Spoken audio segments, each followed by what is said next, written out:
Firstly, thank you so much for everyone who's here.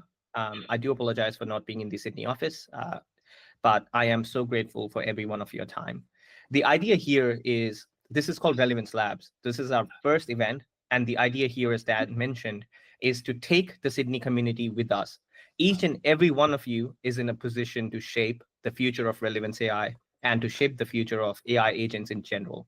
Through this series, we'll be giving sneak peeks into what we're building. We'll be giving sneak peeks into the challenges as we scale up in this technology as a company. We want to take you all in that journey as well and share those learnings with you on what we find when it comes to this new technology. So the idea here is that large language models, AI agents, they are so new. There's so many question marks. There's so many people asking so many things, and there's so much false information as well online. But here, what we're trying to do is we want to build a community of power users. We want to build a community of people who come together through this community. We want you to find colleagues and friends who you can work on agentic workflows with. And as the first thing that we're going to show you today is this really cool thing that we've been working on at Relevance. It's called Inventor. It's an AI that makes AI. So what's the idea there? Is through Inventor, you could come to the Relevance AI platform and you could say, I want an agent that can manage my LinkedIn. And Relevance AI as a platform will build that agent out for you, and it will be a working, functioning agent. And I want to showcase that to you today. If you have any questions, feel free to raise your hands. Feel free to interrupt me. This is very much a very friendly catch up between us as friends, and it is not a top down, or it is not like me being a presenter and you being the listener or the audience. With that being said, let's kick things off. So the agenda today is going to be in 4 parts. I'm going to do a quick intro to AI agents and Relevance AI as a platform. There is a lot of definitions that go on what is an AI agent. I will be doing a quick intro on that. We will also then be looking at multi-agent systems, which is in part 2. And finally, the most important part is this part 3, Inventor. When it comes to Inventor, we will be doing a deep dive into the system diagram of Inventor, and particularly talking about some of the challenges that we faced whole as a team and how we solved them. And I will take you through multiple examples on how we are using Inventor internally to build our AI agents within seconds. If what used to take 20, 30 minutes is now down to seconds with the help of Inventor. All right, so first things first, what is an agent really? There's multiple agents. The word agent it's everywhere. But what really is an agent? In our heads, in my definition, an AI agent is an AI system that can do the work for you independently. So there's a difference, right? That the independently is the most important aspect here. You give it a task, it will go off, it will do that task for you, and it will come back to you with results. And I will be showcasing that example on AI agents shortly.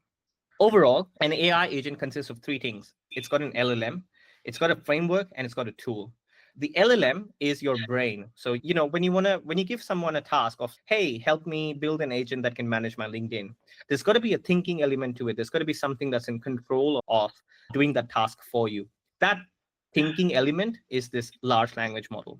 I've given 2 examples here, OpenAI, Anthropic. You can have any open source model, you can have any multiple like Qwen, you can have DeepSeek, anything that you say is available on Relevance AI platform to use as part of your building agents.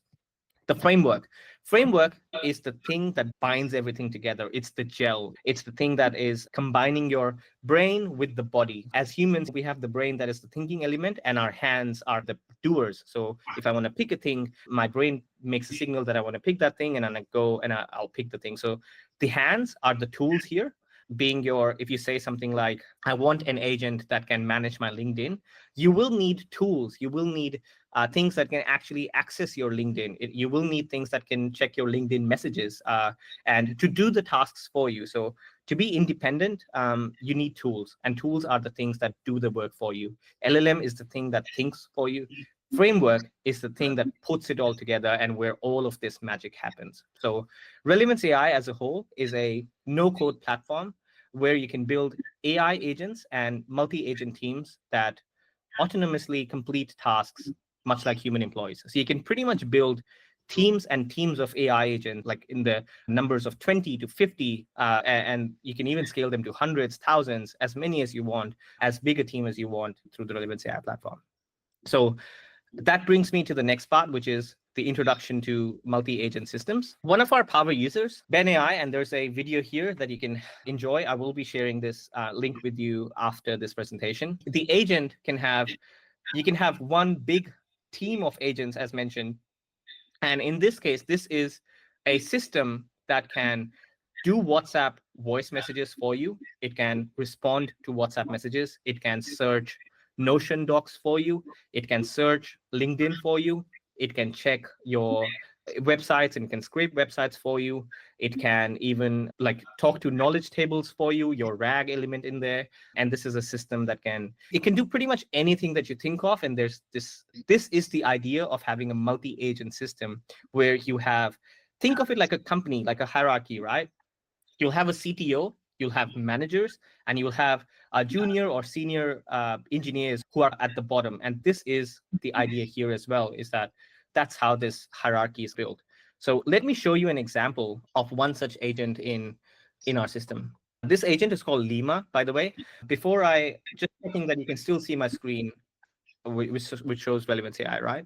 So with Lima, to give you an example, anytime you sign up with the Relevance AI platform, I've signed up with platforms before, and sometimes if I sign up this is 2 months ago, 3 months ago, if I sign up to a platform, usually, let's say HelloFresh, I become a new user to HelloFresh, and I get this email saying, here's your 10% discount voucher, or welcome to HelloFresh. It's really like boring in the sense that it does not know who I am. It does not know why I'm there. It does not know, maybe I'm into cycling, or maybe I'm trying to lose weight, or maybe I'm trying to be a person who's just wanting to be more active, or maybe I'm turning vegan, or maybe I'm turning vegetarian. There's so many things that introduction email could really empower the user. And that is where Lima kicks in. So Lima is our first template agent. At Relevance AI, we provide lots and lots of template agents to you as well, so you can take inspiration from them and build agents. But anytime you sign up to the Relevance AI platform, this agent it's a multi-agent system. It will do the research. It will find who you are, all through legal means.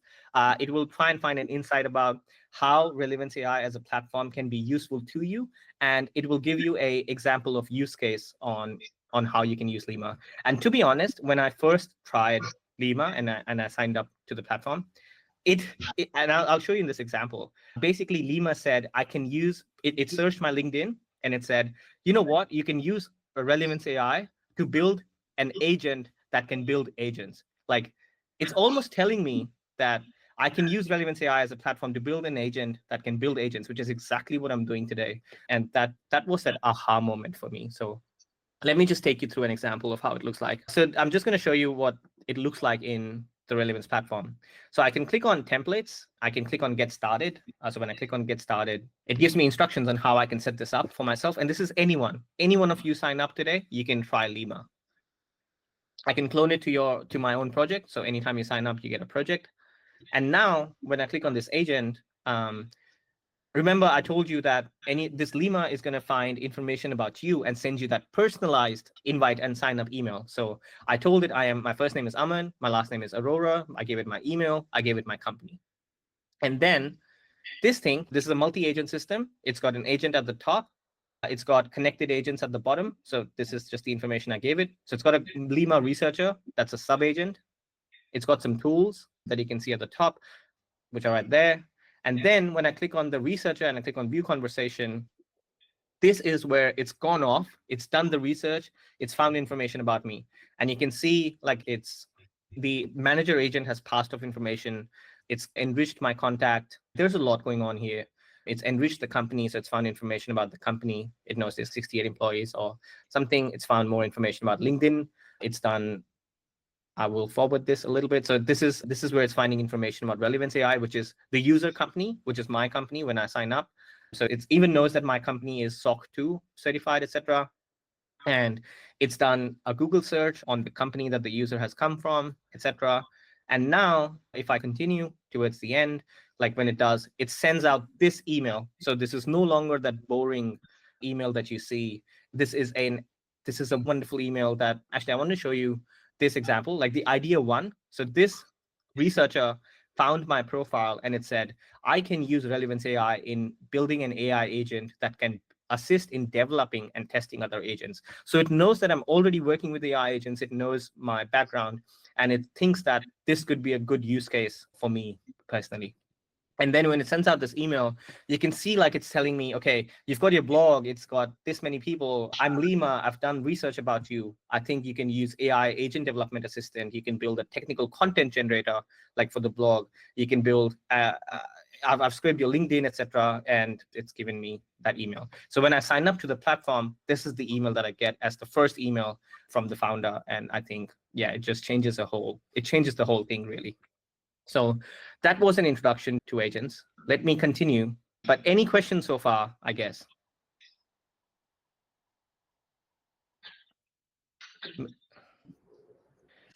Or maybe let's just take questions in the end. But sorry, Neelan. Oh, no, it's fine. I can wait till the end. Okay, yeah, sorry. I think let's do it in the end, or unless now, yeah, just post it in the chat, and I'll come back to it. Great. So yes, that's what Lima did. It basically, when I first signed up and you get this email of, and imagine if you're a digital content creator and you sign up and this multi-agent system goes and does the research for you and gives you that answer. So now coming to the most exciting part and coming to the part that we're all here for is Inventor. So this Lima was something that one of our agent builders went in and built the whole system themselves and manually. With Inventor, the idea is you come to it with an idea, be it you want an SEO blog post writer, you want something that can, I don't know, do crypto mining, you want something that can sing songs for you or make voice calls for you, etc. Your imagination is the limit now. The platform is not. And that's the idea behind Inventor. And I am copy pasted Dan Palmer's philosophy here. Relevance AI as a platform, it was an IDE where you could come in and build agents. So it was like, if you're coders, it was like VS Code. What we are wanting to do is we were shifting from being VS Code IDE towards a cursor for AI agents, where you come in, you tell the idea, the AI does the thing for you, and you're working with the AI in a co-pilot mode. This is like the Inventor, and it can create multiple agents for you. You just come to it with the idea, and it will create the agent for you. And let me show you an example for all of this. So, all right. So I thought for this talk to share what I want to build is I go to my agents page, and I thought maybe to show you an example, I could build an agent that can generate slides or 10 to 15 slides content for me when I give it a topic. And that's the agent I want to build today. So I go in and I say, I want to build an AI agent that, given a topic, can create content for me. And I think I said 10, 15 slides. Yes, I did. So I type it in there. I want an agent that can do 10, 15 slides. And now this is where the magic happens. This is where Inventor starts inventing your agent. And it says, I'm creating an agent that can do that for you. It needs coffee because I know it's hard work. It's coming up with the agent's instructions. So this is the core instructions for the agent, and it's giving it a name. So let's see what it comes up with. I'm going to pause it here. All right, so this is the agent. This is the magic moment, guys. Like this was that aha moment. This was that thing that completely blew our minds, is that when I gave it an instruction, a small instruction, it's come out to me with the tools it should use, the way the system prompt should be, and something that's looking very promising. So it says, you know what, if I read the input, it's going to say, you are Slate. So it gave it a name, Slate. God bless Slate. It says, you're an AI assistant who is tasked with creating content for presentation slides based on a given topic, which is exactly what we wanted to do. It even tells what the input will be. It says, you will be provided with a topic for which you need to create slide content. So the one thing it says is that all this agent is going to get is a topic. And then it says, okay, you're going to use the first tool, which is create search query, to create a one-line summary or a search query for the topic. It's going to perform like a Google search, because it's trying to create the content. I give it a topic. It's going to create a Google search query, and it's going to find stuff off Google, and then it's going to do knowledge search. So knowledge search is that RAG element in our platform. Maybe there's existing knowledge about a topic, or maybe it wants to use historical knowledge. And then it's going to create slide content, and finally, it's going to send the email via Gmail. So I was like, all of this looks good. I don't have any historical data. So I went in and I edited this. So I'll actually show you me editing it. So I go in, I remove I was like, okay, that's looking fine. I removed the number 3, which is, I'm really slow at removing this. Let me just forward again. I go in, I remove number 3, I renumber the bullet points.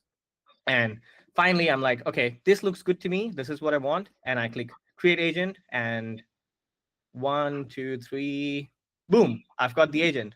So now I've got the agent. This is an agent that can create presentation slides. It's a content creator. But at the moment, the tools are placeholder tools. So the idea here is that it's given me a flow of things on how I want to work on things.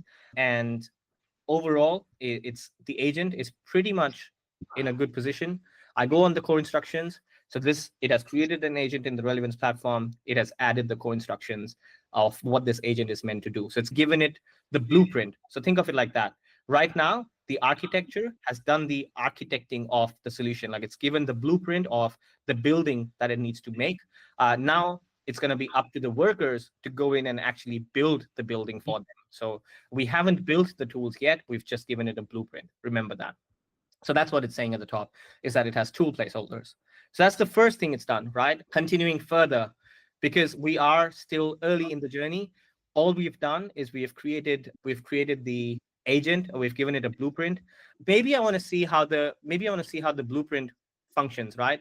So maybe I want to see some example tasks based off the blueprint. So I'm going to do full screen again. I try an example task. I'm like, you know what? Based off the blueprint, try and create a presentation on employee productivity, and you can include case studies from Microsoft, Google, and Twitter. And it's okay. It's telling me I'm doing my create search query. I'm doing my perform Google search. So the search query it's created is called impact of remote work on employee productivity statistics. It's going to do Google search on that, from which it found some dummy answer. And in the end, it's like creating my slide content. So this is not the actual output, but this is just a blueprint. This is telling you that when you give it actual topics and when the workers go and build the building for you, this is where the kitchen will be, this is where the bathroom will be. So there's no surprises in the end. And finally, now that I've got my blueprint, I'm going to go a little bit into the system diagram of this. Let me go into the system diagram here.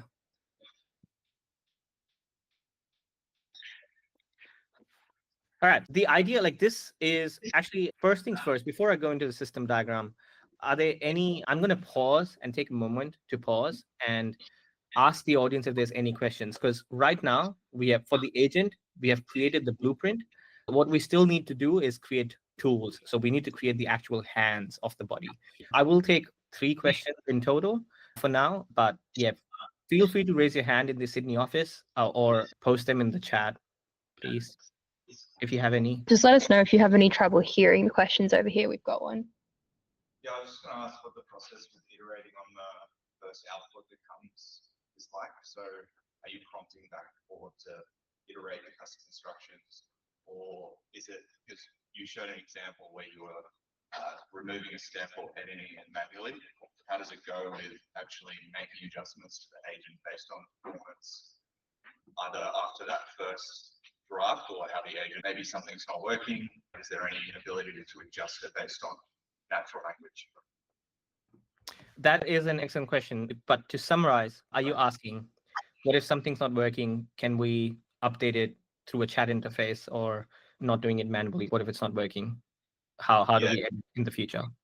Is it just that first step that you're able to get the outline of the agent so that how it behaves, or can it go as far as actually changing how it works? Yeah, it really makes me very happy to tell you that you can also chat with it, and you can even say that, like I did it manually, but you can even say, again, this is something that will be released to everyone, but it's more internal at the moment. But there is the capability to chat and do back and forth with the agent and say, you know what, I don't like this, do something else. Or, hey, I don't like this tool, maybe this tool should be built differently, or something like that. Like you can do chat back and forth with the agent, and it will, yeah, it's very editable. You are in control of the agent at all times. Cool, thanks. Awesome. I've got one question in the chat. I think Varun's asking, if I didn't like the agent blueprint, how hard or easy is it to change?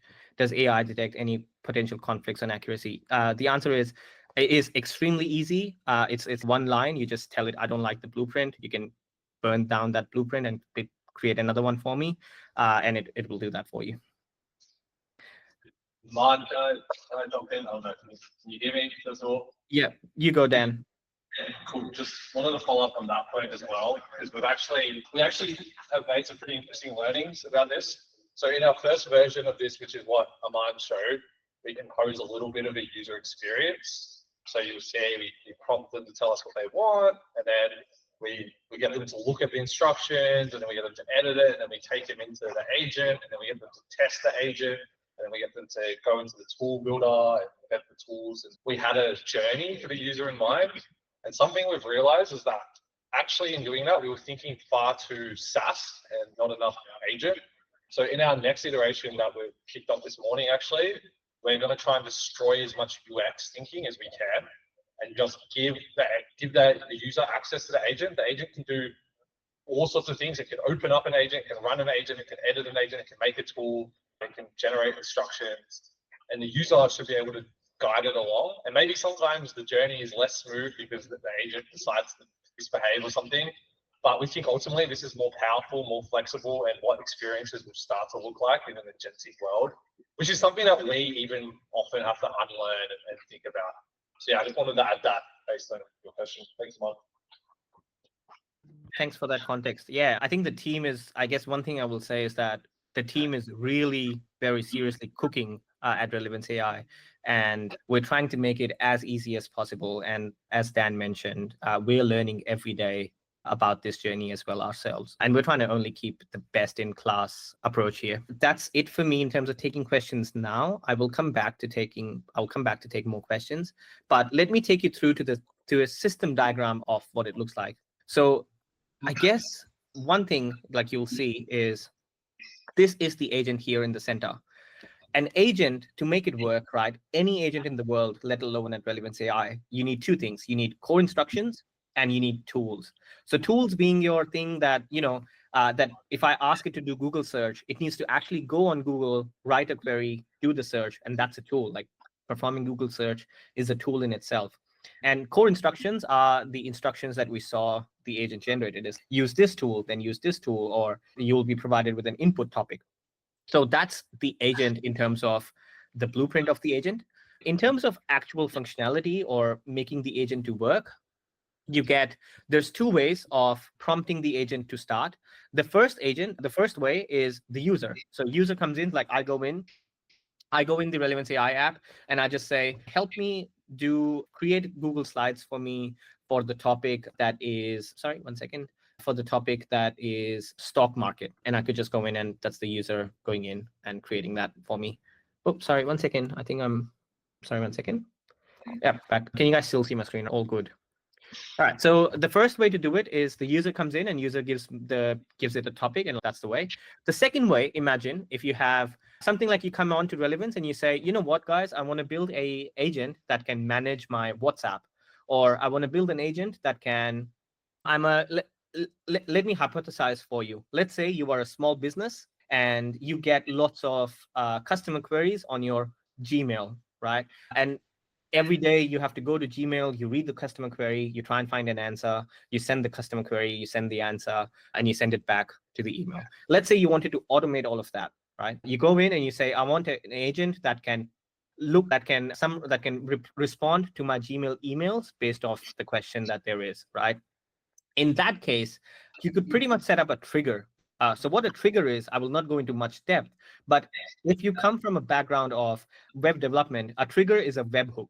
So basically, in simple language, anytime you get a new email, anytime any event occurs in your trigger, it will trigger the agent with that information. So anytime you get a new email, it will come to the agent and it will say, hey, I've received the new email. And then if you look at the workflow of the agent, you'll get the trigger message. So the trigger message is either the trigger or the user. In this case, it's a new email. the assistant will acknowledge that email and say, hey, I see your email, I need to respond to it. Now it's got tools that it can use. Maybe if there's like a knowledge search, maybe there's like a Google search, maybe someone just asked a question about a product and we need to look up our database to find results for that product. It did a tool call, tool result, tool call, tool result, tool call, tool result. And now the agent is happy that it's found the answer.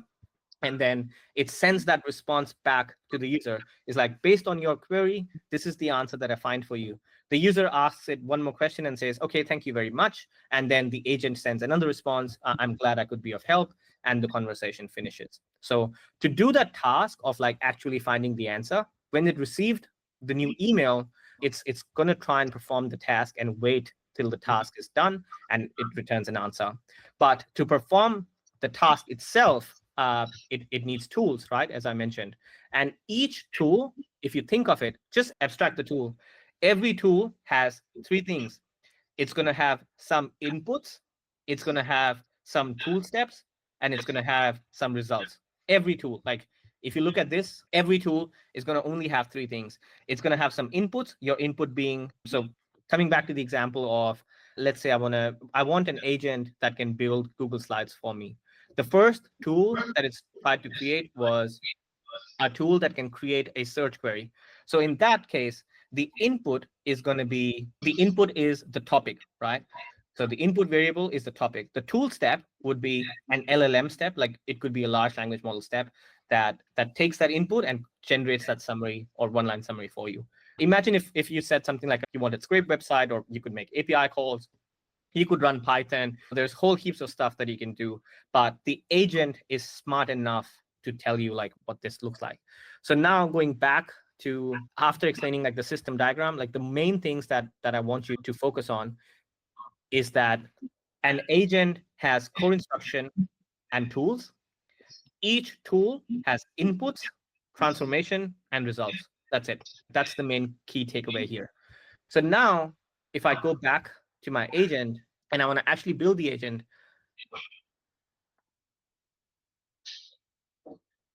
I can now see that the core instructions are there. I'm at a point where I need to now start creating these tools for me. So let me show you how Inventor creates those tools for you. So if I click play, remember, a tool will have inputs, tool steps, and results. All right, so the first thing, going back, like this is the example where I wanted it to create 10 to 15 slides for me. First tool it says is create search query. The second tool it wants to create is a perform Google search.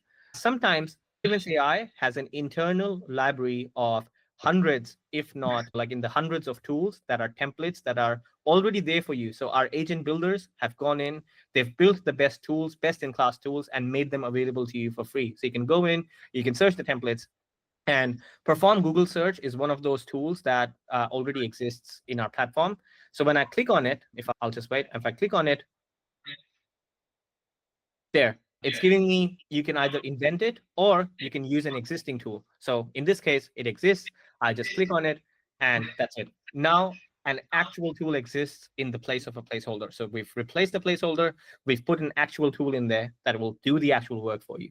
The next thing we need to do is we need to create like a search query. So in this case, there's no such tool in the platform. I can click on it. I can click on invent. That takes me to a new tab.